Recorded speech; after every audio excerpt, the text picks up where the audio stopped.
So thank you very much. ફરીને એકવાર આપ સર્વનું સ્વાગત કરું છું.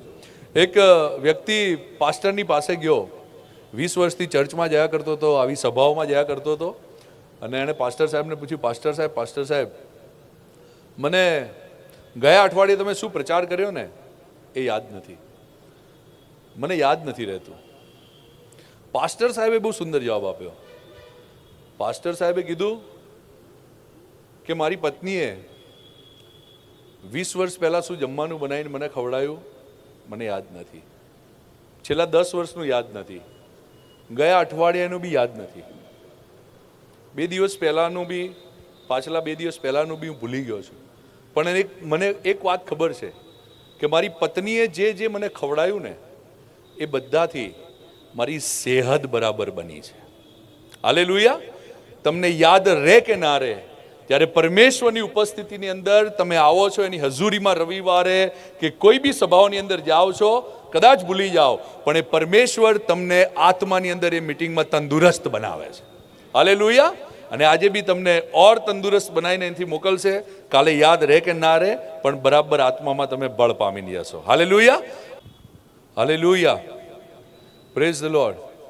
ये समय है कि हम परमेश्वर के सेवक बिशप आमोस सिंह के द्वारा प्रभु के कलाम से आशीषित हो. कल ही शाम की सभा में हमने आशीष पाई है, आज सुबह की भक्ति सभा में भी हम लोगों ने बहुत बरकत पाई, और ये समय है कि आज शाम की इस आखिरी सभा में भी फिर से हम परमेश्वर के वचन से आशीषित होंगे. हालेलुया. विश्वास करते हैं आप लोग? अपने बगल वाले से कहे, मैं आज आशीषित होके जाऊंगा, आज मैं कुछ नया लेके जाऊंगा, नया सीख के जाऊंगा. हालेलुया. खुदा आप सबको बहुत आशीष दे. और मैं विनती करूंगा बिशप आमोस सिंह से कि वो आगे आए और हम जोरदार तालियों से उनका स्वागत करें. ताली बजती रहे. Thank you sir. जीसस.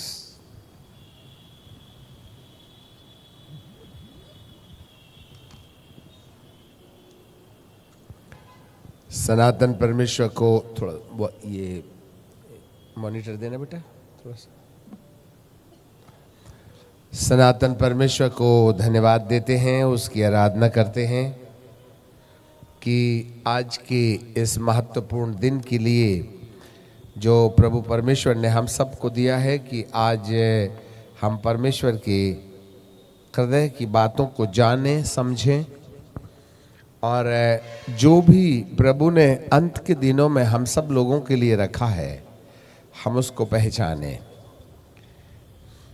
जकरिया की किताब में बाइबल में लिखा है उसके 4 अध्याय में कि जैतून के 2 पेड़, जैतून की 2 डालियां, जैतून के डालियों में लगी हुई 2 सोने की नालियां, जिसमें से सुनहला तेल निकलता है, ये वे 2 पुरुष हैं जो संपूर्ण पृथ्वी के परमेश्वर के सामने हाजिर रहते हैं.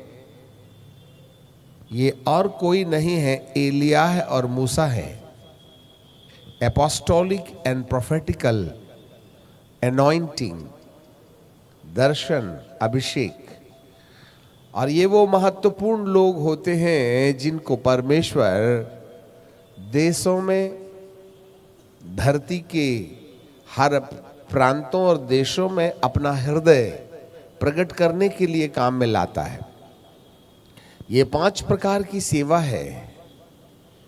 ये शिक्षक है, रिंग फिंगर पास्टर है, बड़ी उंगली एवेंजलिस्ट है, ये प्रॉफिट है, और ये अपोस्टल है. सो आज आप इन 2 ऑफिसेस को अपने बीच में देखेंगे. हमारा अपना मानना है कि आज भी परमेश्वर इस धरती पर प्रेरितों और भविष्यवक्ताओं के द्वारा इस धरती पर होने वाली घटनाओं के विषय में आहट सुनाता है. और 2024 से लेकर 27 के बीच में जो कुछ भी होने वाली घटनाएं हैं, उनकी घटनाओं के बारे में परमेश्वर इस राजकोट के लोगों को एक बार फिर चेतावनी दिया चाहता है। बुद्धिमानों की आवश्यकता ये है कि वे परमेश्वर की वाणी सुने। जिसके कान हो वह सुन ले आत्मा कलीसिया से क्या कहता है। सो हम इस पड़ाव में हैं। हम यहाँ सिस्टमैटिक नहीं हैं परंतु ऑटोमेटिक है, क्योंकि जो बातें परमेश्वर अपने अभिषिक्तों के मन में डालेंगे वो विश्व की किसी थियोलॉजी की किताब या गूगल में नहीं मिलेगा। इसलिए जो बातें प्रभु के हृदय की धड़कन में पाई जाती हैं उन्हें सुनना बुद्धिमानों का काम है। जिसके कान हो वह सुन ले आत्मा कलीसिया से क्या कहता है। आज हम कुछ ऐसे भविष्यद्वक्ताई दर्शन के साथ आपके सामने उपस्थित हैं जिसे बीते दिनों में परमेश्वर पिता ने अपनी योजना के अंतर्गत कलीसिया को दिया है कि कलीसिया प्रभु यीशु के आने के पहले अपने आप को तैयार करे और अपने अंदर में तेल या आग को रख ले, जिससे कि वो प्रभु यीशु के दोबारा आने के समय अपने आप को तैयार पाए। यह मूर्खों का काम नहीं है, बुद्धिमानों का काम है, जिन्होंने अपने कुप्पी में तेल भी ले रखा है। मशालों की तेल से काम नहीं चलेगा, हमें सरप्लस अलग से केन में भी तेल रखना है, जिससे कि बुझ जावे तो उस बुझती हुई दिया को फिर से जलाकर हम अपने आप को अपने दूल्हे के सामने खड़े रहने के काबिल बना सकें। हम विश्वास करते हैं भविष्यद्वक्ताई दर्शन पर, और संपूर्ण भारत के अंदर परमेश्वर इन दर्शनों के द्वारा बातचीत कर रहे हैं। जिस देश विदेश में जहाँ कहीं भी प्रभु ने अपने भक्तों को ले गया, एक रात पहले वहाँ की हालातों की वास्तविकता दिखा करके एक बड़ी क्रांतिकारी आंधी को लाने के लिए शिलान्यास करने बाबत परमेश्वर दर्शन देते रहे हैं। आज हम एक दर्शन आपके साथ बांटना चाहते हैं जो आगामी 3 सालों के अंदर हमको तैयारी का मन देगा और उसको समझने का अनुग्रह देगा। पवित्र आत्मा के 9 वरदान होते हैं, जिसमें से ज्ञान और बुद्धि और अनुवाद और अन्य भाषा और भविष्यवाणी, ये कोई भी विश्वास करने वाला इसको इस्तेमाल कर सकता है। This is the believer's authority. Any believer can equip the word of knowledge and the word of wisdom and the gift of prophecy.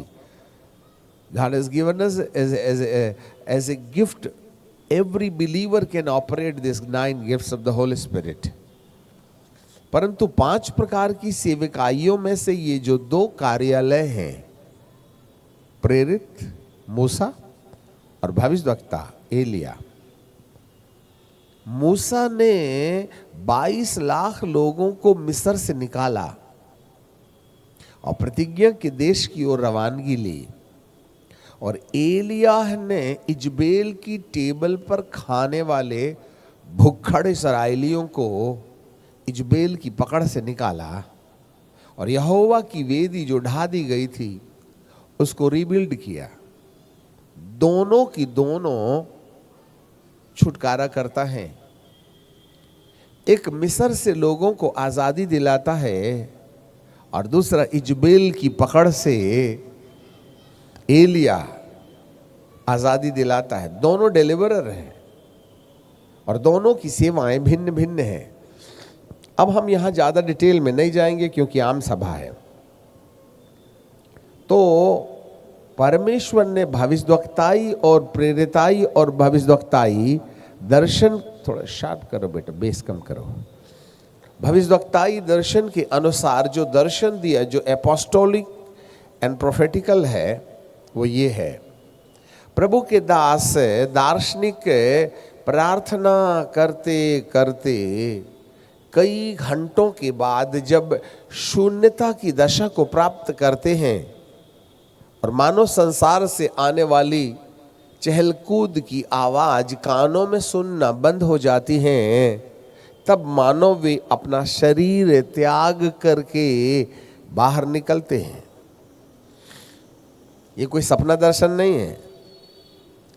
और जब वे अपना शरीर त्याग करके बाहर निकलते हैं तो 2 पंख वाले स्वर्गदूत उनको उठा करके इस देह से बाहर निकाल करके मध्य आकाश, जहां अंधकार की शक्तियों का साम्राज्य है, वहां तक पहुंचाते हैं। तब ये 2 पंखी स्वर्गदूतों का काम यहां खत्म हो जाता है। तब वहां से आग से बने हुए स्वर्गदूत अभिषिक्त की आत्मा को मध्य आकाश से ऊपर ले जाते हैं, जहां स्पिरिचुअल टेरिटरीज होती हैं। अग्नि में स्वर्गदूतों को छोड़कर किसी मनुष्य की आत्मा को मध्य आकाश को पार कराने का अधिकार किसी और को नहीं है।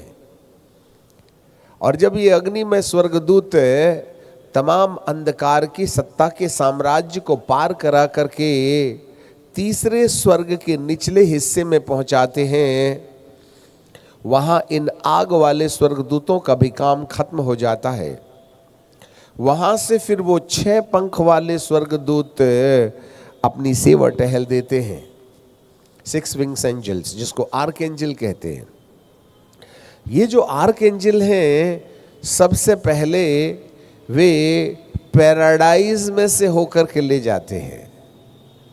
पैराडाइज वह जगह है जहां पर स्वर्ग के निचले हिस्से में इब्राहिम की गोद में संत लोग, जिन्होंने कीमत अदा करके अपने आप को अनंत जीवन की का जो रिजर्वेशन है उनको कंफर्म कर रखा है, जहां पर लाजर को प्रवेश कराया गया था, वो तीसरे स्वर्ग का निचला हिस्सा है, जहां संत लोग बिना देह के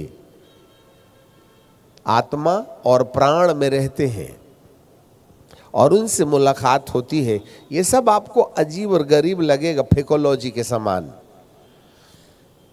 वहाँ एलिया बाबा मिलते हैं, मूसा बाबा मिलते हैं, टीबी यहोशुआ मिलते हैं, दिनकरन मिलते हैं, साधु सुंदर सिंह से मुलाकात होती है, कैलाश महर्षि से बातचीत होती है और वहाँ अच्छी खासी टीचिंग चलती है।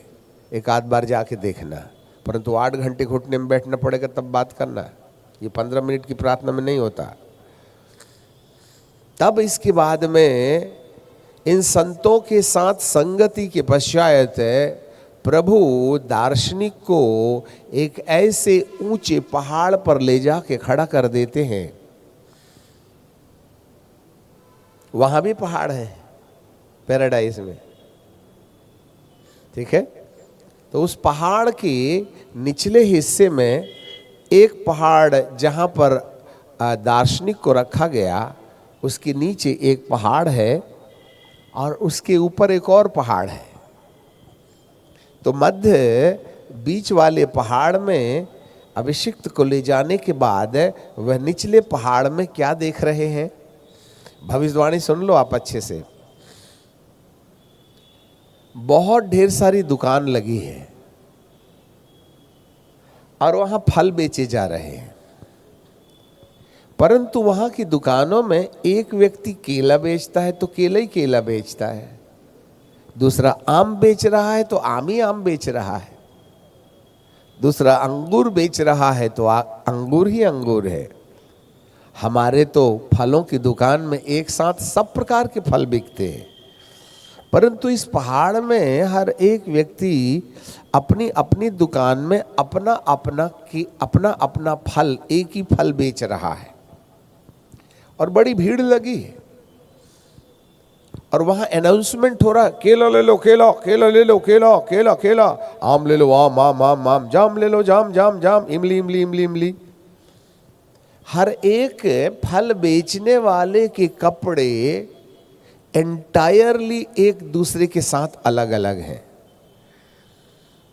तो जब लोग उन फलों को बेचने वालों के पास जाते हैं तो जिस खरीदार को फल बेचने वाले के कपड़े जो अच्छे लगते हैं वो उस कपड़े को देख करके वो फल खरीदता है। Pin point. केला बेचने वाले के कपड़े अलग हैं, तो जिसको केला बेचने वाले व्यक्ति के कपड़ों से लगाव है तो वह केला का फल खरीद रहा है। आम बेचने वाले के कपड़े अलग हैं, तो जो आम बेचने वाले कपड़े की ओर देख करके उस आम के बेचने वाले के कपड़े के से रुचि रखता है तो वो आम खरीद रहा है। तो आप मतलब समझ गए होंगे, ये जो फल हैं इसलिए खरीदे जा रहे हैं कि फल बेचने वालों के कपड़ों के समान उनके भी कपड़े हो जावे, and that was the purpose. और हर एक व्यक्ति एडवर्टीजमेंट दे रहा है, आम ले लो आम, अपना कपड़ा दिखा के, जाम ले लो जाम। तो लोग अपने अपने चॉइस के अनुसार फल बेचने वाले दुकानदारों के कपड़ों के समान अपने भी कपड़े हो जाना चाहिए, इसलिए वो विशेष प्रकार के बेचने वाले फलों को खरीद रहे हैं। ये बहुत सटीक भविष्यवाणी है। तब थोड़े समय के बाद में दार्शनिक जो मध्य पहाड़ में है, उसने ऊपर के पहाड़ से दो सफेद वस्त्र पहने हुए पुरुषों को, जिनके बदन के कपड़ों से ऐसी रोशनी चमक रही है, ऐसी वाली रोशनी देखते हुए वो दो लोग जो हैं आकर के इधर इस बड़ी भीड़ के बीच में आकर के खड़े हो जाते हैं, और वे कुछ बोलते नहीं हैं, उनके हाथ में भी फल है। और जो बड़ी भीड़ वहां अलग अलग रंग बिरंगे कपड़ों से फल बेचने वालों के अंदर फल खरीद रहे हैं ना, उन्होंने जब देखा कि ये सफेद वस्त्र है, परंतु वो सफेद नहीं थे, उसमें गोल्डन और सिल्वर और कुछ कुछ, और जैसे कोई अंदर से रोशनी निकलती है, ऐसे वाले वस्त्र थे उनके, बड़े अजीब और गरीब थे वो वस्त्र।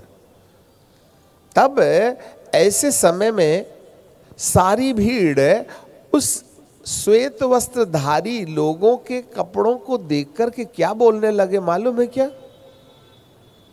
अरे वाह, ये तो कितने अच्छे कपड़े हैं, इनको हमें लेना चाहिए, इनके से कपड़े हमको चाहिए।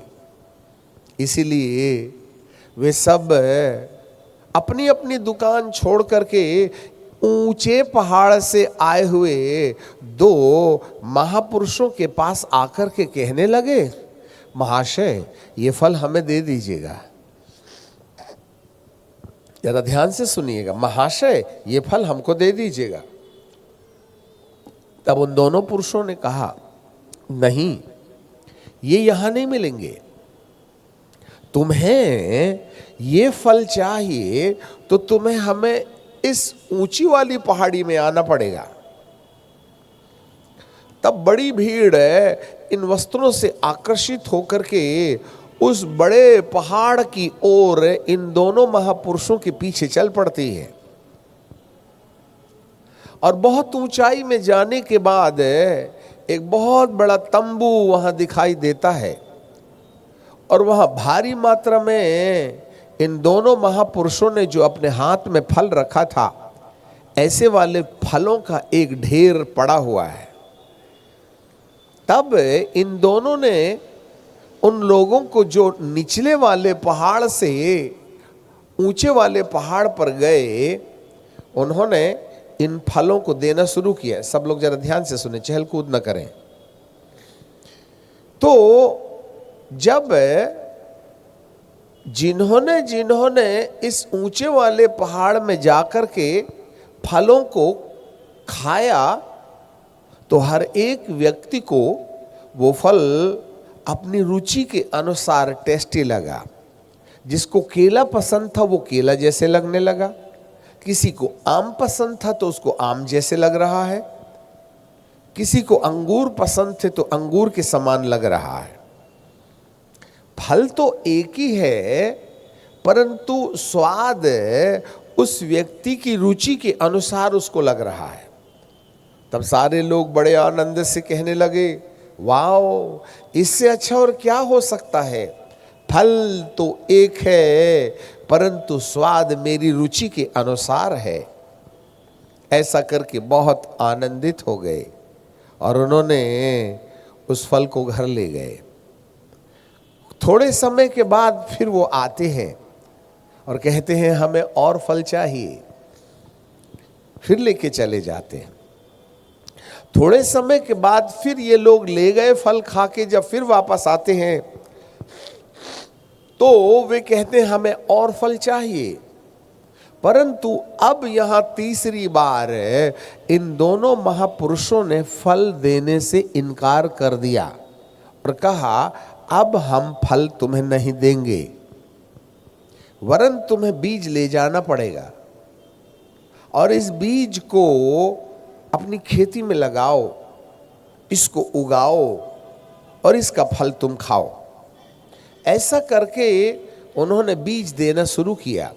जरा सुन लेना, तो 20% लोग, जिन लोगों ने ये माना कि मुझे इस फल का बीज चाहिए, वो फल का बीज लेके चले गए साहब। परंतु 80% लोग, उन्हें तो फल चाहिए, वे मेहनत नहीं करना चाहते हैं, वे बोना नहीं चाहते हैं, वे बोए गए बीज की सेवा नहीं करना चाहते हैं, वे रिस्क नहीं उठाना चाहते हैं। इसलिए 80% लोगों ने फल के बजाय बीज नहीं ले जाने का निश्चय किया और वे घर चले गए।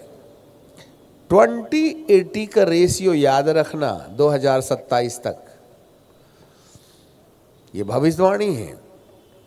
तो ऐसे समय में जो 20% लोग थे, उन लोगों ने इस बीज को ले गए, उन्होंने अपनी खेती में कल्टीवेशन किया, पत्थर अलग किया, बीज बोया, उपाय किया, खाद किया, बाड़ लगाई, जो करना था सब उपाय किया। जब इन लोगों ने बीज बोया तो 2 पत्ती जब निकल के बाहर आई तो आसमान से 2 पत्ती के रेशियो के हिसाब से एक तेज रोशनी उस पौधे के ऊपर में चमकने लगी। फिर कुछ दिन के बाद में वो 4 पत्ती में बदल गया तो रोशनी डबल हो गई। फिर 6 पत्ती। जिस प्रतिशत में पौधे की पत्तियां निकल रही हैं, उसी प्रतिशत में ऊपर से आने वाले प्रकाश की मात्रा बढ़ते चली जा रही है। और जब वो पेड़ काफी बड़ा हो गया तो वह इतना तेज रोशनी अपने अंदर धारण किए हुए था जितनी पत्तियां थीं। ये 20% लोग हैं जिन लोगों ने खेती में बीज बोया और उसके परिणाम स्वरूप उनके अंदर ये फल देखे गए। आपको मालूम होवे, इस कारण से जिन जिन 20% लोगों ने अपनी खेती में ये बीज बोया और उनके घर के, उनकी खेती में जो उजियाला हुआ, उस उजियाले के कारण उस खेती में, उस घर में, उस परिवार में, उस एरिये में जितने लोग रह रहे थे, उन सब के कपड़े उस रोशनी से ऐसे ही चमकने लगे जैसे इन 2 संतों के वस्त्र चमक रहे थे। और उनके घर के अंदर और बाहर, आगे पीछे उजियाला ही उजियाला है। उनके पशुओं के ऊपर, उनके बेडरूम में, बाथरूम में, उनके घर के अंदर बाहर यही उजियाला समाया हुआ है। और उस घर के सारे लोग श्वेत वस्त्र पहने हुए दिखाई दे रहे हैं। जी हाँ, परंतु आपको जानकारी मिले 80% लोग, जिन लोगों ने फल का बीज नहीं ले गया और वे इन दो अभिषिक्तों की सलाह नहीं मानी, उनके घर के ऊपर घोर अंधकार छाया हुआ था। There was no light in their family, in their business. और उनके वस्त्र आज भी काले थे, उनमें कोई चमक पैदा नहीं हुई। ये था 20:80 का रेशियो। और यही बात प्रभु आज 2024 में आपसे कुछ कहना चाहते हैं। अब इस दर्शन के साथ है हम भविष्यवाणी को समझने का प्रयास करेंगे। प्रकाशित वाक्य की किताब और उसका 22वां अध्याय और उसका 12वां पद, आप चाहें तो लिख भी सकते हैं ना, मत खोलो पर एटलीस्ट लिख लो। आपका दिमाग कोई कंप्यूटर तो है नहीं, यहाँ पिक्चर देखने नहीं आए हैं हम, इसलिए कलम पेंसिल होना चाहिए। हम थोड़े कड़क मिजाज के आदमी हैं। देखो मैं शीघ्र आने वाला हूं, हर एक के काम के अनुसार बदला देने के लिए प्रतिफल मेरे पास है। देख मैं शीघ्र आने वाला हूं। और यहां पर दो चीजें हैं, बदला और प्रतिफल। बदला निगेटिव है और प्रतिफल पॉजिटिव है। और बदले को कामों के आधार पर निर्धारित किया जाता है। यदि किसी व्यक्ति का काम सुसमाचार के अनुसार है तो उसको प्रतिफल मिलेगा, और यदि किसी व्यक्ति का काम सुसमाचार के विरुद्ध, यहां विश्वास का कोई काम नहीं है। यूहन्ना बपतिस्मा देने वाले ने यीशु मसीह का परिचय देते हुए कहा था, मैं तो तुम्हें पानी से बपतिस्मा देता हूं, परंतु जो मेरे बाद आने वाला है वह तुम्हें पवित्र आत्मा और आग से बपतिस्मा देगा। परमेश्वर स्वर्ग का राज्य निकट आ गया है। चाहे यूहन्ना बपतिस्मा देने वाला हो तो उसने भी कहा था स्वर्ग का राज्य आ गया है। मत्ती 4:17 में प्रभु यीशु मसीह ने यूहन्ना के पकड़वाए जाने के बाद जब सेवकाई आंदोलन शुरू किया तो उसने भी कहा था स्वर्ग का राज्य निकट आ गया है। Kingdom of heaven and kingdom of God, इन दोनों में अंतर है। खिचड़ी मत बनाना, थियोलॉजी इस बात को कंसीडर नहीं करती है। Kingdom of heaven and kingdom of God, मनुष्य का जो दो जीवन है, एक है मृत्यु के पहले वाला जीवन जो 70 वर्ष धरती पर जीते हैं, और दूसरा है मृत्यु के बाद जो अमरकाल का जीवन है। इसीलिए पहला कुरिन्थियों की किताब और उसका 15वां अध्याय और उसकी 19वें पद में बाइबल हमें इस प्रकार से कहती, विस्लिंग हो रही सब, थोड़ा ठीक करिएगा। 1 Corinthians chapter 15 and verse 19, यहां पर बाइबल में लिखा हुआ है, यदि हम केवल इसी जीवन में मसीह से आशा रखते हैं तो हम सब मनुष्यों में अधिक अभागे हैं। बताइए, उर्दू में बोले तो लानत है उस इंसान पर जो खुदा बाप से इसी धरती की आवश्यकताओं को आधार बना करके उससे दुआएं मांगता है। बीबी दे दे, टीबी दे दे, कपड़ा दे दे, रोटी दे दे, ममका दे दे, ढमका दे दे। हमारी प्रार्थनाएं एक गिटार है और उसमें एक तार है, और जब कभी भी छेड़ो तो उसमें एक ही झनकार निकलती है, और उस झनकार में सिर्फ हम अपने प्रभु से एक ही गुहार लगाते हैं, और वो गुहार इस तरीके से है, हम गा के बताते हैं, गला खराब है फिर भी। ये दे दे वो दे दे, ये दे दे वो दे दे।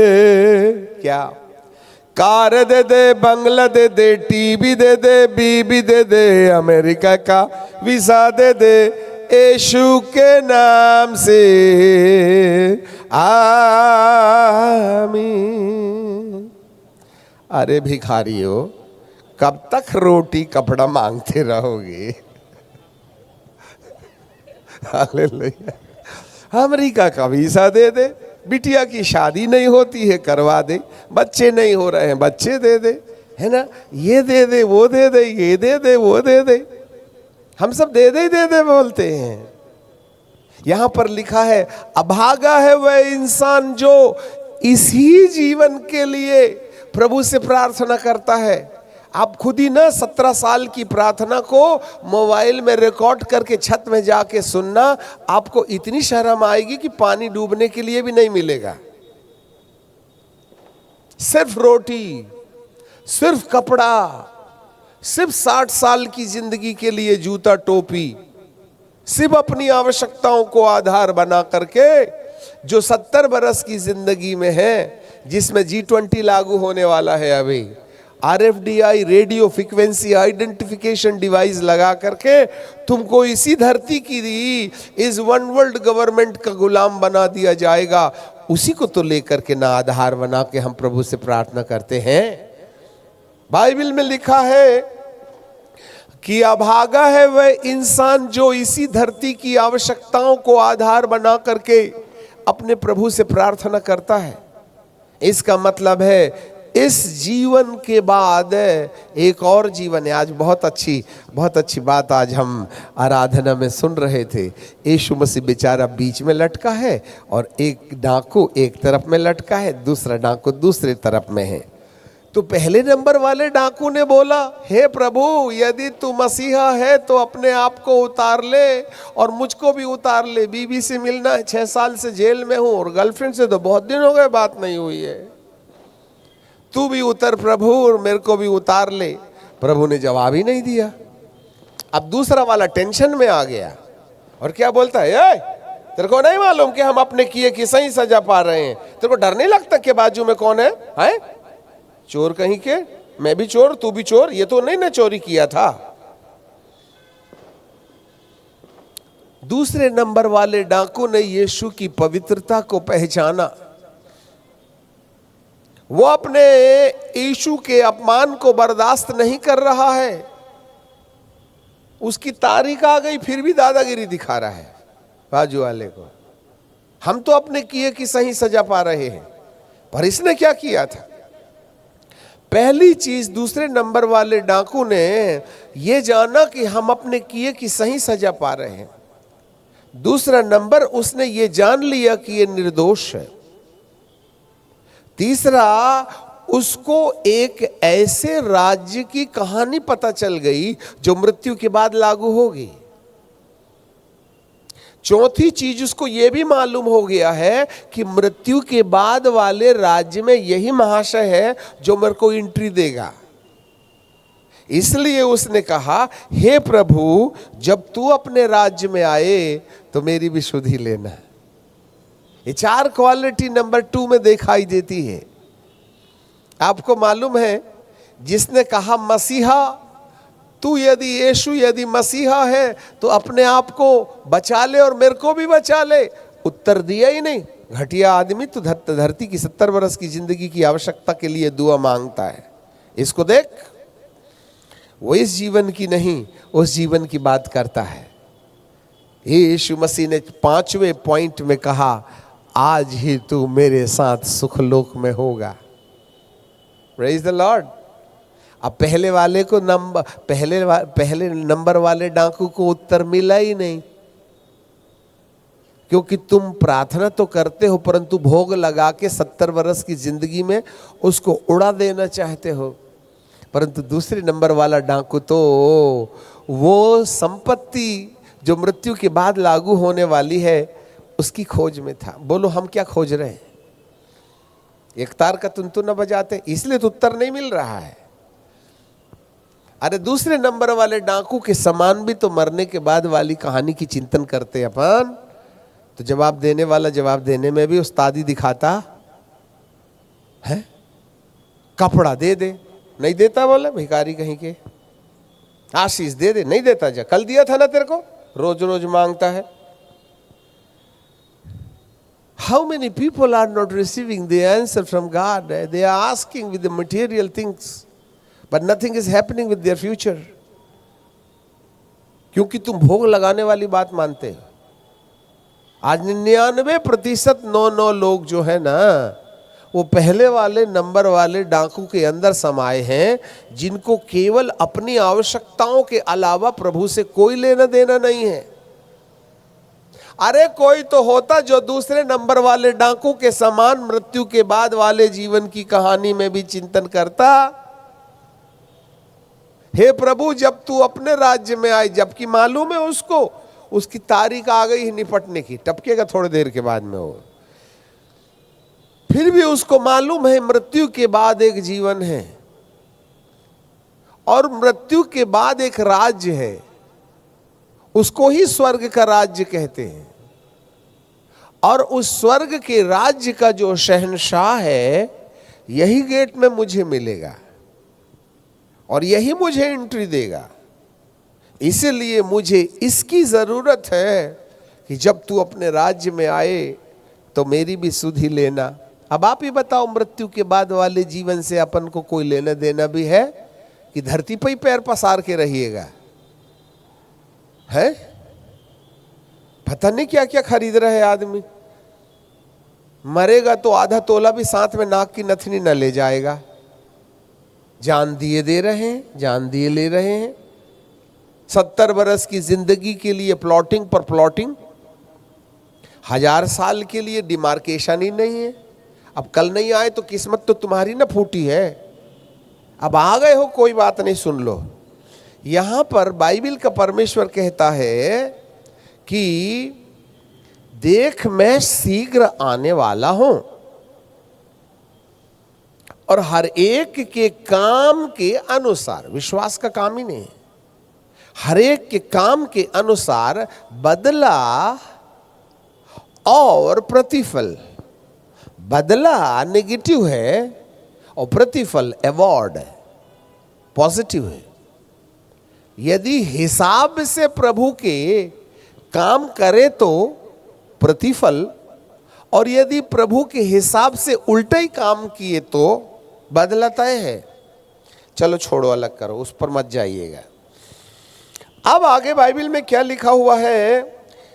13वें पद में प्रकाशित वाक्य 22-13, मैं अल्फा और ओमेगा हूं, मैं अल्फा और ओमेगा हूं, पिछला और आदि और अंत हूं। आप हमारे पीछे कहें तो अच्छा लगेगा कि आप जाग रहे हैं। धन्य है वे, धन्य है वे, जोर से, धन्य है वे जो अपने वस्त्र धो लेते हैं, क्योंकि उन्हें जीवन के पेड़ के पास आने का अधिकार मिलेगा और वे फाटकों से होकर नगर में प्रवेश करेंगे। वाह, धन्य है वे जो अपने वस्त्र धो लेते हैं। अभी देखना, ये जो 2 प्रेरित और भविष्यवक्ता थे, वह वस्त्रों के शुद्धिकरण का ही संदेश लेके आए थे। आज हम ऑनलाइन है, याद रखना, खुदा बाप के हृदय के अंदर जो धड़कन है ना, वह आज आप सुनिएगा। बहुत से फल बेचने वाले अपने हिसाब का कपड़ा बेच रहे हैं।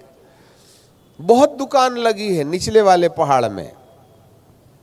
हर कलीसिया का, हर संस्था का अपना एक सिद्धांत है, और जो कलीसिया का सिद्धांत है वह अपने सिद्धांत का प्रचार करता है और वह अपने सिद्धांत के आधार पर चलता है।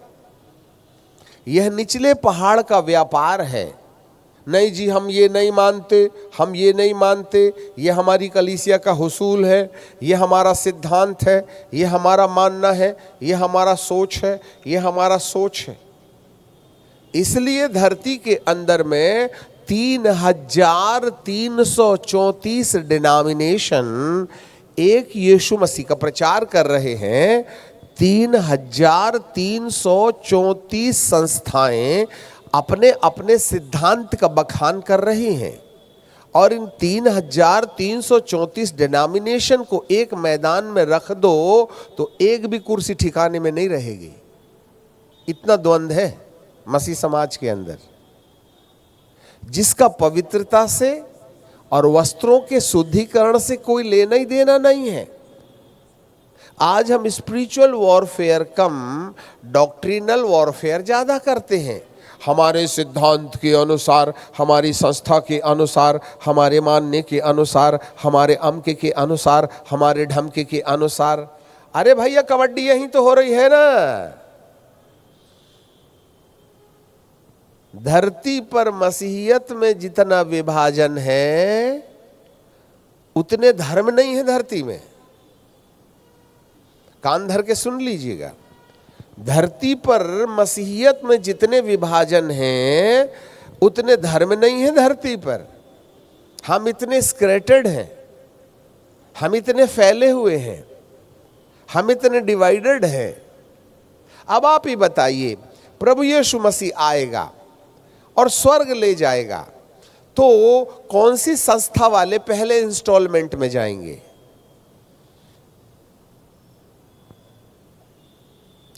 जब यीशु मसीह आएगा, हाँ चलो ये पेंटिकॉस्टल लोग वो नाले के उस तरफ जाओ, तुम्हारी कॉलोनी वहां है, रोमन कैथलिक वाले ये पेड़ के नीचे रहना, CNI वाले इधर रहना, मेथोडिस्ट वाले यहाँ रहना, तुम अन्य जाति वाले चलो उधर, चलो वो झाड़ी की तरफ जाओ, पता नहीं क्या क्या करते रहते, ढोल बजाते, चलो भगो वहां भगाओ। अब एक बात बताओ, संस्था और सिद्धांत के अनुसार स्वर्ग में भी अलग अलग कॉलोनी है क्या? ऐसा लगता है क्या आपको? जोर से बोलिए जी। अब तुम्हारी यहां नहीं पटती तो वहां कहां से पटेगी? एक तो बड़ी मुश्किल से शैतान को ना स्वर्ग से निकाल के बेचारे परमेश्वर ने स्वर्ग साफ किया, और हम कमेटी वालों को वहां ले जाके क्या दंगा करवाएगा? Hallelujah, oh my God. सोचना तो पड़ेगा भाई साहब, है कि नहीं? धन्य है वे जो अपने वस्त्र धो लेते हैं, धन्य है वे जो अपने वस्त्र धो लेते हैं। और जिनके वस्त्र धुल जाते हैं ना, वही है जो जीवन के पेड़ के पास आएंगे। अब यहां पर जीवन के पेड़ का फल खाने की बात तो बहुत 1000 किलोमीटर दूर की बात है। हमारी शब्दावली पर ध्यान दीजिए भाईजान, जीवन के पेड़ के पास आके फल खाना तो कई 1000 किलोमीटर दूर की बात है। तुम तो पहले जीवन के पेड़ के पास आने का ही इंतजाम करो भाईजान, क्योंकि जीवन के पेड़ के पास आने वालों के लिए वस्त्रों का शुद्धिकरण चाहिए। वस्त्रों के साफ होना जीवन के पेड़ के पास लाता है। अब कहीं बीड़ी के दाग लगे हैं, कहीं पान के दाग लगे हैं, कहीं बैर के दाग लगे हैं, कहीं मोबाइल के दाग लगे हैं, कहीं पत्नी को दनादन पीटते हैं, कान के नीचे रसीद काटते हैं। कितने ढेर सारे दाग लगे हैं हमारी जिंदगी में। जय मसीह की ब्रदर। ये वस्त्र हैं। अब आप बोलोगे ये वस्त्र क्या चीज है? जरा देखिएगा, क्योंकि हम सब बाइबल से ही न सोचेंगे। प्रकाशित वाक्य की किताब और उसका 19वां अध्याय और उसका 8वां पद, हम बहुत धीरे धीरे बोलेंगे, भले ही समय ज्यादा लग जावे, परंतु बात गई अंदर तो निकलना नहीं चाहिए अंदर से बाहर। यहां लिखा है 7वें पद में, आओ हम आनंदित और मग्न हो और उसकी स्तुति करें, मेमने का विवाह आ पहुंचा है और उसकी पत्नी ने अपने आप को पवित्र किया है और उसको शुद्ध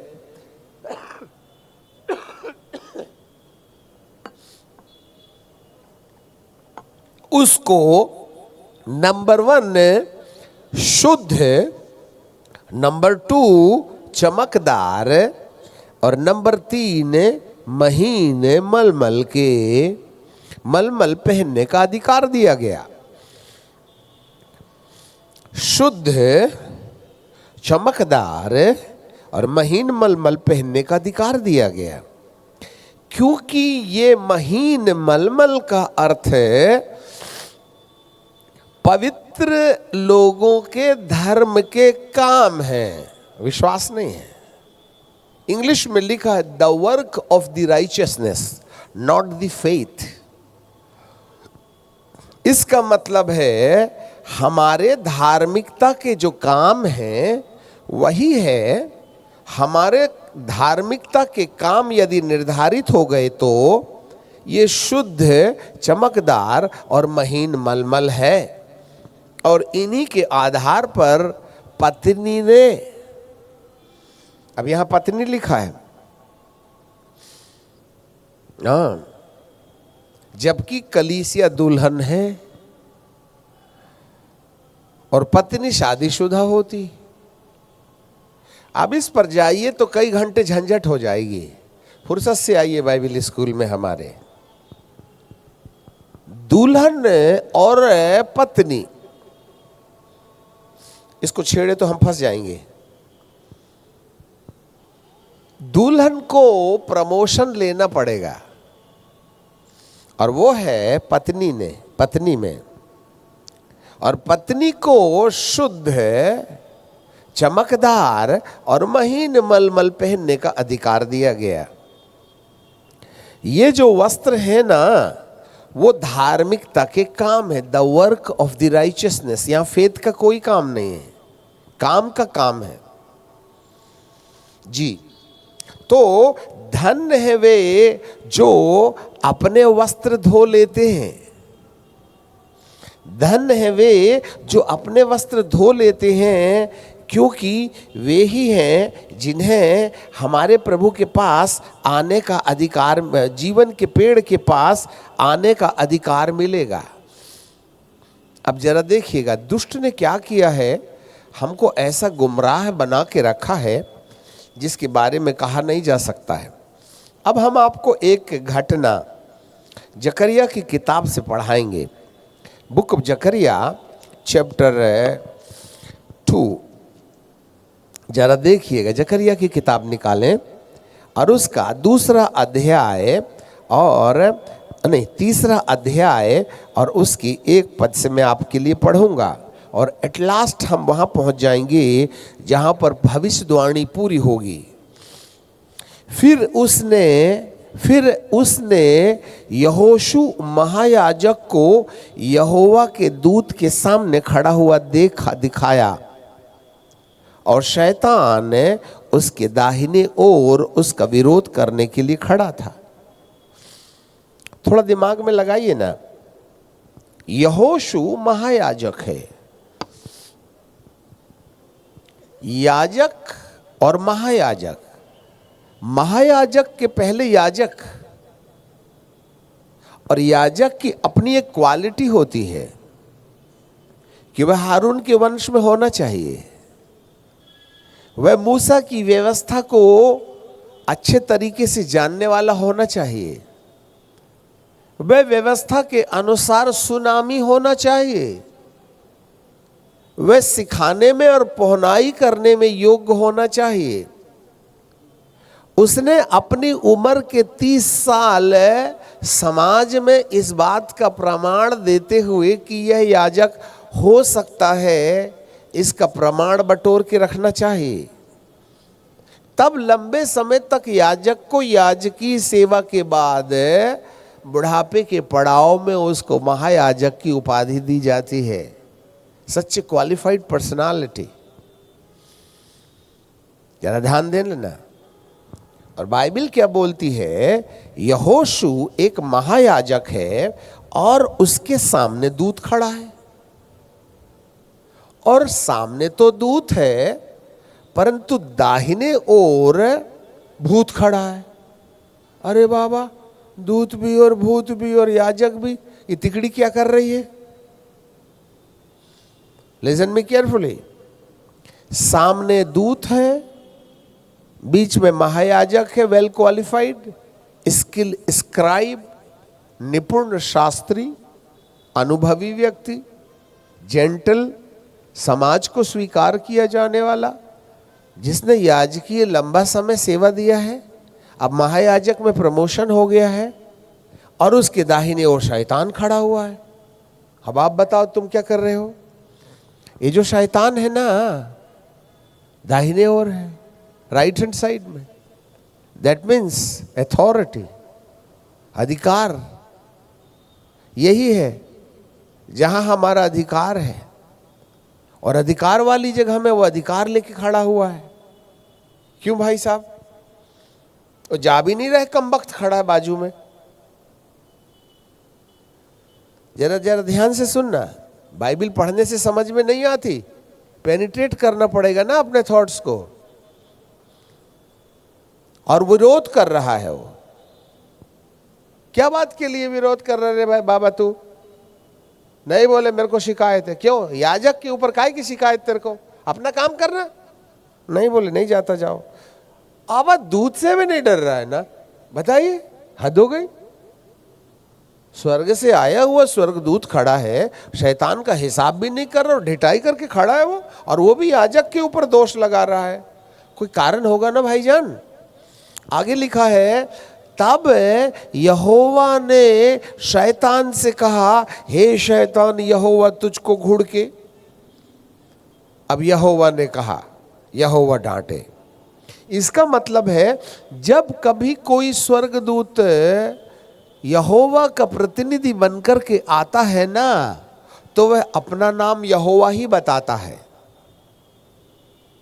पर यहां पर यहोवा का प्रतिनिधि बनकर के खड़ा स्वर्गदूत यहोवा के नाम से जाना जरूर जा रहा है, फिर भी कमबख्त शैतान को वो डांट नहीं रहा है। वरन ये यहोवा का प्रतिनिधि, यहोवा जो आकाश में है, जिसने मुझको यहोशू को संदेश देने के लिए भेजा है, वो वाला डांटे, मैं नहीं डांट सकता। तो फिर तू आया काय के लिए रे बाबा? जब वो ही डांट ले तो तू यहां क्या कर रहा है? बोले कुछ नहीं कर रहा हूं, मैं केवल संदेश दे रहा हूं। ध्यान से सुनना। अब आगे देखिएगा। तब यहोवा ने शैतान से कहा, हे शैतान, यहोवा तुझको घूर के। यहोवा जो यरूशलेम को अपना लेता है, वही तुझको घूर के। क्यों? इसका मतलब है आसमान में रहने वाले परमेश्वर शैतान को घुड़कने की कंडीशन ढूंढ रहे हैं। There is a condition behind when God the Father who living above the galaxy is going to rebuke the demonic influences which is stopping the high priest. उसको शिकायत कर रहा है। यरूशलेम को अपना लेने वाला यहोवा, वही तुझको घूर के, क्योंकि वह आग से निकली हुई लुटकी सी नहीं। आगे चलते हैं। अब हमारे पीछे आप बोलिएगा, काम की बात बताएंगे क्योंकि घंटे में दुनिया नहीं ना बता सकते हैं। उस हमारे पीछे बोलिए, उस समय, जोर से, उस समय यहोशू तो दूत के सामने मैले वस्त्र पहने हुए खड़ा था। हाँ, बस बस बस बस बस बस बस, प्रॉब्लम यही है। दूत उस समय यहोशू महायाजक दूत के सामने मैले वस्त्र पहन के खड़ा था, और यही मैले वस्त्र हैं जो दुष्ट को कहाँ था कहाँ नहीं था नहीं मालूम है। यहोशू महायाजक के इन गंदे कपड़ों के चक्कर में उसको खुशबू आ गई, और वो बाजू में आकर के खड़े हो गया और उसके कपड़ों के ऊपर दोष लगाने लगा। ध्यान दीजिएगा भाईजान। अब यहां पर एक शब्द और बारीकी से देखो तो वहां लिखा है तीसरे पद में, हमारे पीछे फिर से बोलिएगा, उस समय यहोशू तो, जोर से यहोशू, जोर से पीछे वाले यहोशू, डिग्री गायब। अरे भैया वो तो महायाजक है ना। अब कितने पन्ने खराब हो जाते यहोशू के आगे यदि महायाजक लगा देता तो यहां यहोशू की डिग्री जो महायाजक है नदारत क्यों है? Why the high priest Jehoshua has lost his authority because the unclean clothes.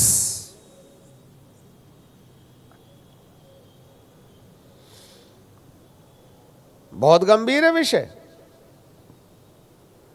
क्योंकि जो मालिक अपने याजक को याजक के रूप में देखता है, वह उसके वस्त्रों के शुद्धिकरण के आधार पर ही याजक पहचानता है। परंतु जब एक याजक अपने वस्त्रों में मिलावट करने लगता है तो गंदे कपड़े पहने हुए याजक को मेरा याजक कह के खुदा अपनी नाक नहीं कटवाएगा। Listen me carefully. यदि एक यहोशू महायाजक जिस ऑफिस में खड़ा है और यदि उसकी दिनचर्या में गंधापन आ गया, वह संसार के साथ समझौता करने लगा, वह बीड़ी पीने लगा, वह तंबाकू खाने लगा, वह मोबाइल में पोर्नोलॉजी देखने लगा, वह दो से प्यार और दो से नफरत करने लगा, वो पत्नी को पीटने लगा, वो राजनीति खेलने लगा, चर्च पॉलिटिक्स,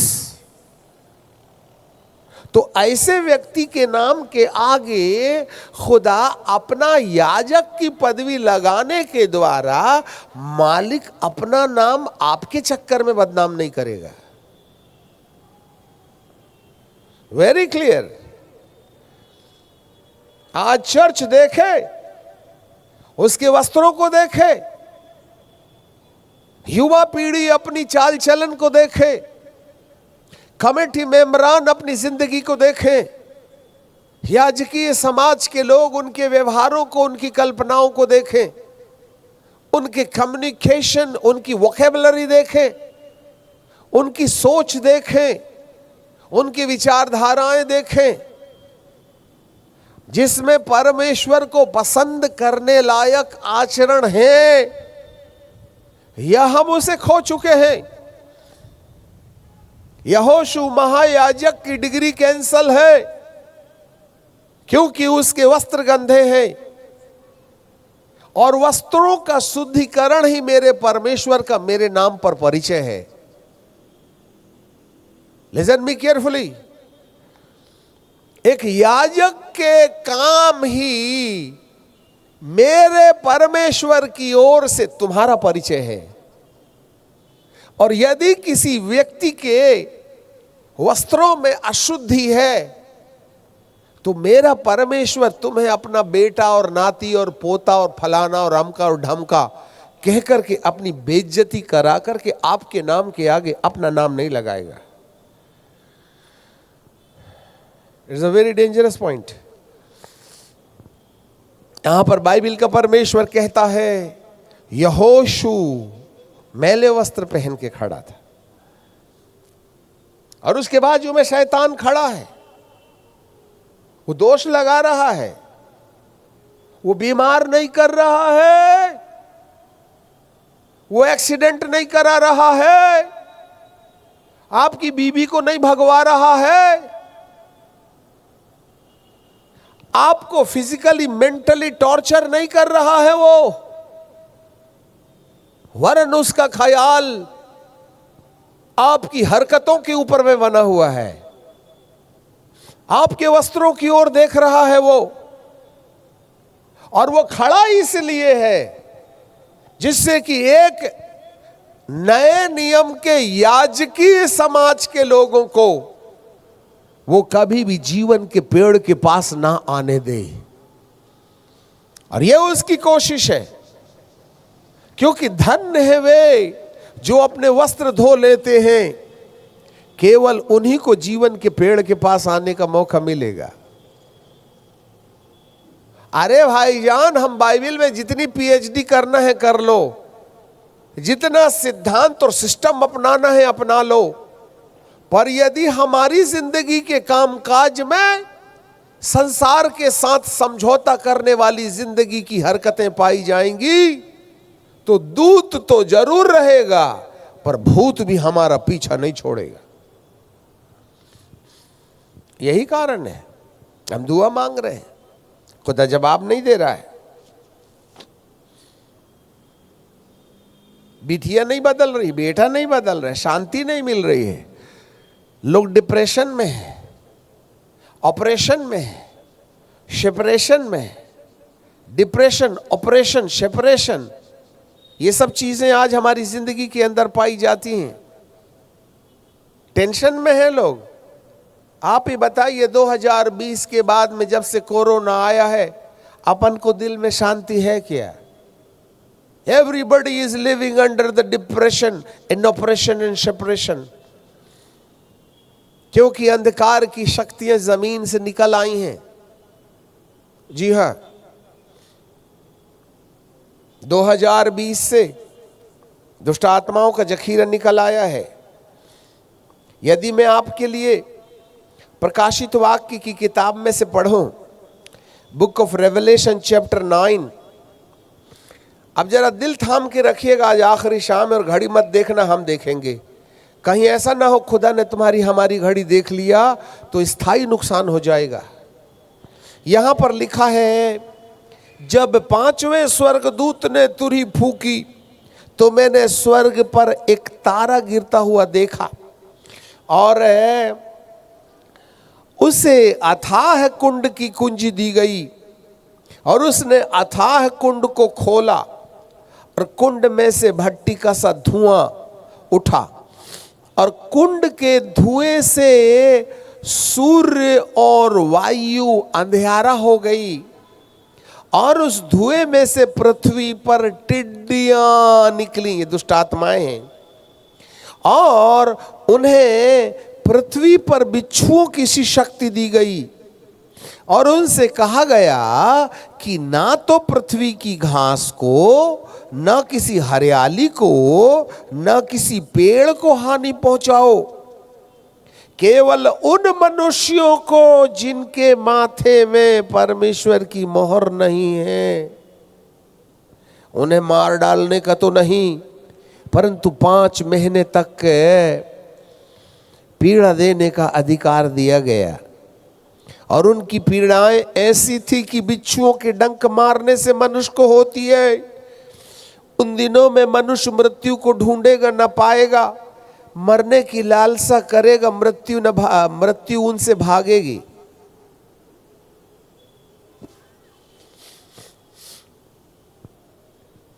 अथाह कुंड की कुंजी लेकर के एक स्वर्गदूत को धरती पर भेजा गया और उसने अथाह कुंड को खोल दिया 2020 में, और वहां से दुष्ट आत्माओं का इतना बड़ा धुआं के समान जखीरा निकल के आया कि वायु भी अंधियारा हो गई और सूरज भी काला बन गया। और उन दुष्ट आत्माओं में से बिच्छुओं के समान, टिड्डियों के समान दुष्ट आत्माएं, जिनके पीछे बिच्छुओं के से डंक मारने की पूंछ थी, उनको अनुमति दी गई। और वो जो अनुमति थी वह उन लोगों को मारने के लिए कही गई थी जिनके माथे में परमेश्वर की मोहर नहीं है। जरा ध्यान से सुनना भाईजान, यदि अथाह कुंड से निकलने वाली दुष्ट आत्माओं के प्रभाव में से किसी व्यक्ति को अपने बीच बचाव की जरूरत है तो माथे पर मोहर लगाना तुम्हारी हमारी महफूजगी है। और जिस किसी ने भी अपने माथे पर परमेश्वर की मोहर लगाने के विषय में लापरवाही रखी तो अथाह कुंड से निकलने वाली दुष्ट आत्माएं आपको बिच्छुओं की सी शक्ति के द्वारा कष्ट देने के समय में आप मेरे परमेश्वर को दोष मत लगाना। ध्यान से सुनिएगा, ये जो वायुमंडल है ना, उसमें ऑलरेडी इतनी ढेर सारी दुष्ट आत्माएं करोड़ों साल से, करोड़ों नहीं 2000 साल से हैं, करोड़ों साल से भी बोलिएगा, क्योंकि मध्य आकाश में डायनासोर के जमाने से परमेश्वर ने उन तमाम गिराए हुए स्वर्गदूतों को ना वायुमंडल में ना गिरा दिया था ना। जी हाँ, तो करोड़ों दुष्ट आत्माएं मध्य आकाश में हैं और वो अपने आप में धरती के लिए भारी हैं। और आप कान धर के सुनो, जो भी दुष्ट आत्माएं मध्य आकाश में थी ना, मेरा यीशु अपने मृत्यु की सामर्थ के द्वारा उनसे क्रूस पर युद्ध लड़के जो युद्ध जीता था, वो मध्य आकाश में रहने वाली सारी दुष्ट आत्माओं से चाबी छीन करके ऐसे बोला, मृत्युलोक और अधोलोक की कुंजी मेरे पास है। तो 2020 तक जितनी भी दुरात्माएं वायुमंडल में थीं, उन तमाम वायुमंडल में रहने वाली दुष्ट आत्माओं के ऊपर कलीसिया को अधिकार था, क्योंकि प्रभु ने वायुमंडल में रहने वाली दुष्ट आत्माओं के ऊपर विजय हासिल करके चाबी उनसे छीन करके कलीसिया को दिया था। परंतु 2020 के बाद में जब परमेश्वर पिता ने स्वर्ग से एक तारा गिरा करके अथाह कुंड को खोल करके उसमें से अरबों और खरबों दुष्ट आत्माओं को निकाल के वायुमंडल में ला लिया ना, तो उन दुष्ट आत्माओं के ऊपर मेरे प्रभु को अधिकार नहीं था। और इन्हीं कारणों से ये चर्च के अंदर में घुस गई और याजकों को मौत के घाट उतारना शुरू कर दी। 2020 के कोरोना में अन्य जातियों पर हम बहुत खुश हैं, वाह वो मर रहे, अपन तो खुश हैं। परंतु 21 में टपाटप याजक लोग टपकने लगे। सारे विश्व के सामने एक प्रश्न था कि आखिरकार भारत के याजकीय समाज को हो क्या गया। आपके ही गुजरात व्यारा में 46 पास्टर्स लोग अपनी कुर्सी से रवानगी ले लिए। 46% of the population of the pastors, they died 2021. Why? कौन सा पाप था उनका? अच्छे से याद रखिएगा। इससे ऐसे पता चलता है जब याजक ही निपट गए तो कलीसिया का क्या होगा, आप ही बोलिए ना। इससे ऐसे पता चलता है जरूर कहीं ना कहीं अथाह कुंड से निकली दुष्ट आत्माएं जो वायुमंडल के अंदर में रहकर के कलीसिया को तकलीफ दे रही हैं, ये कलीसिया के अधिकार से अलग चीज है। Please photography stop. यहां खुदा का आत्मा काम कर रहा है। नहीं, आपको नहीं बोल रहे, कंटिन्यू, उनको बोलते हैं। हरकत नहीं होना, क्योंकि हम ऑनलाइन हैं। यदि कोई उठक बैठक करेगा और हमारा कनेक्शन ऊपर से टूटा तो हम सिर से बात करना शुरू करेंगे तो नुकसान तुम्हारा होगा। पहले आगे खूब ले लो, परंतु बीच में उठक बठक मत करो आप, क्योंकि हमारा संबंध ऊपर से है। हम इस समय खुदा के दिल से जुड़े हुए हैं, इसलिए कोई उठक बैठक ना करे। No drama at all. पहले हो गया, बाद में करते रहना। अब यहां पर बाइबल का परमेश्वर ये बोल रहा है कि ये जो अथाह कुंड से निकली दुष्ट आत्माएं हैं, जो कोरोना महामारी बनकर के धरती के अंदर में उसके पवित्र लोगों को नुकसान पहुंचा रही हैं, ये वो दुष्ट आत्माएं हैं जो हमारे प्रभु के निर्देश पर निकल के आई हैं, क्योंकि वह कलीसिया के सामने एक एजेंडा रखना चाहता है। और वो एजेंडा ये है कि ऐ दुष्ट आत्माओं जो तुम अथाह कुंड से निकली हो, किसी हरियाली को, किसी घास को, किसी पेड़ को नुकसान नहीं पहुंचाना, वरन केवल उन लोगों को जिनके माथे में परमेश्वर की मोहर नहीं है। इसका मतलब है इस सिद्धांत के अनुसार परमेश्वर एक बात कहना चाहते हैं, और वो ये है कि हर एक प्रभु का खोजी अपने माथे में परमेश्वर के मोहर की चिंता करे तो महफूज रहेगा। यदि आपने और मैंने परमेश्वर की मोहर को अपने माथे पर लगाने के मामले में लापरवाही बरती तो ये हमको नुकसान पहुंचाएंगे। 2024, 25 और 26 और 27 के दौरान जो त्रासदी धरती के अंदर में आने वाली है, इससे बचने का हमारे पास और कोई दूसरा उपाय नहीं है, केवल परमेश्वर की मोहर का माथे पर लगाया जाना। और जब तक परमेश्वर की मोहर के लगाए जाने की सत्यता हमारे जीवन में नहीं होगी, आप किसी भी संस्था के सिद्धांत के मानने जानने वाले हो, हमने कितना भी बाइबिल अध्ययन किया हो, कितनी भी डिग्री ले ली हो, हम कितने भी जानकार हो, हमारे पास में जितना बड़ा से बड़ा चंगाई का वरदान हो, हमारे पास में जितना बड़ा से बड़ा भविष्यवाणी का वरदान हो, जितना बड़ा से बड़ा दर्शन का दान हो, यह हमारी मदद नहीं करेगा। The operation of the 9 gift of the Holy Spirit is not going to save your life, because equipping the power is not my introduction. Listen me carefully. यदि मैं बड़ा महान दास हूं, बहुत भूत निकलते हैं, ये मेरा परिचय नहीं है। मैं नाम पुकार पुकार के बुलाता हूं, ये मेरा परिचय नहीं है। मैं पानी बंद कर देता हूं, ये मेरा परिचय नहीं है।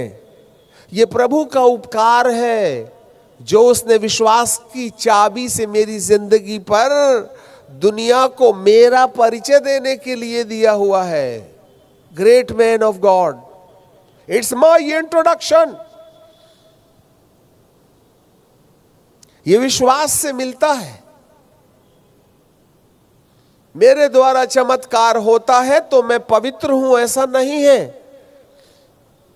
प्रभु यीशु मसीह के पास बहुत से चेले आए और कहने लगे, हे प्रभु, हमने तेरे नाम से दुष्ट आत्मा निकाला। अच्छा। हमने तेरे नाम से भविष्यवाणी की है। अच्छा। हमने तेरे नाम से पानी गिराया और बंद भी कर दिया। अच्छा। प्रभु क्या बोलते हैं मालूम? मैं नहीं जानता। I do not know you. Who are you? मैं उनको जानता हूं जिनके माथे में मेरी मोहर है। मैं चमत्कार करने वालों को नहीं जानता, मैं भूत निकालने वालों को नहीं जानता, मैं दर्शन देखने वालों को नहीं जानता, मैं अद्भुत काम करने वालों को नहीं जानता। वो तुम्हारा परिचय है, अभिषेक। जब एक व्यक्ति स्वर्ग जाएगा, वहां अभिषेक का कोई काम नहीं है। Listen me carefully. जब एक व्यक्ति स्वर्ग जाएगा, वहां अभिषेक का कोई काम नहीं है। मैं अभिषिक्त हूं, प्रभु मैं तेरे पास आया हूं। अच्छा, आइए आइए आइए, बोलिए तुमको क्या मिनिस्ट्री थी? हीलिंग मिनिस्ट्री थी। तो प्रभु कहेगा यहां बीमार रहते नहीं, कहां चलाएगा हीलिंग मिनिस्ट्री? हे प्रभु, मैं भविष्यवाणी करने वाला भविष्यवक्ता था, मेजर प्रॉफिट। बोले क्या मेरे ऊपर भविष्यवाणी करेगा? हे प्रभु, मैंने पानी बंद किया था। बोले यहां गिरता ही बेवकूफ, उधर ही गिरा तू तो। What is the use of the gifts? I am not anti the gift of the power of God. इस धरती पर यदि मुझे सेवा देना है तो इनकी जरूरत है, परंतु यदि मृत्यु के बाद वाले जीवन से मेरा कोई लेना देना है तो इसमें अभिषेक का कोई काम नहीं है। The anointing is not going to help you. in the life which is going to be implemented after the death. और मृत्यु के बाद यदि जिंदगी के साथ यदि कोई रिश्ता वगैरह लेना देना है तो केवल वो जिसके माथे में परमेश्वर की मोहर होगी। जिसके माथे में परमेश्वर की मोहर है उसी को वो जानता है।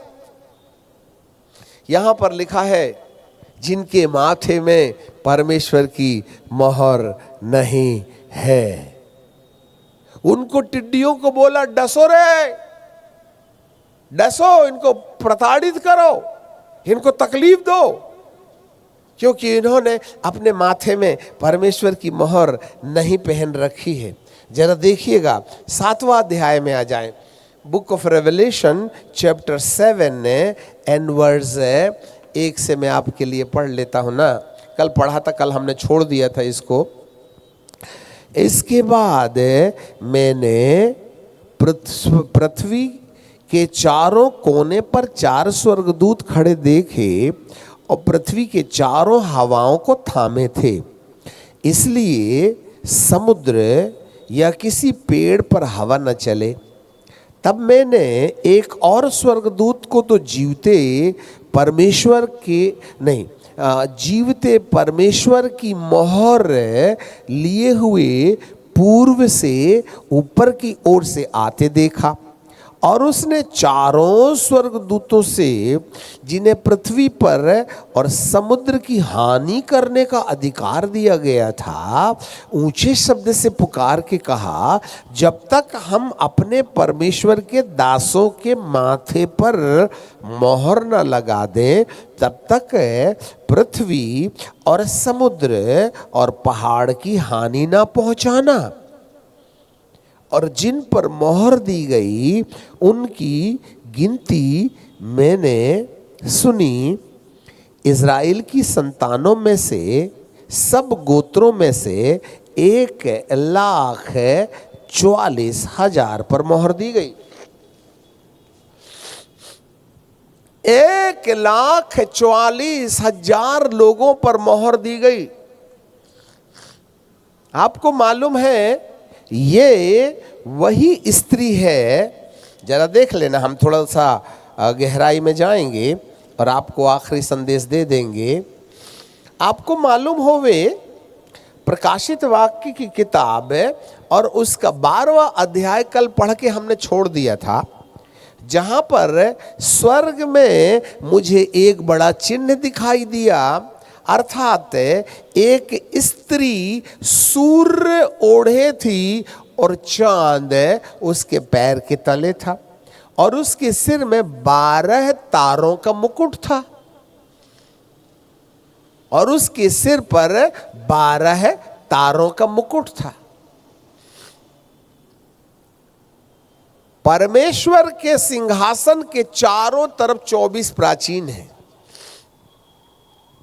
12 प्राचीन पुराने नियम के हैं, 12 गोत्र के लोग, और 12 प्राचीन नए नियम के 12 प्रेरित हैं।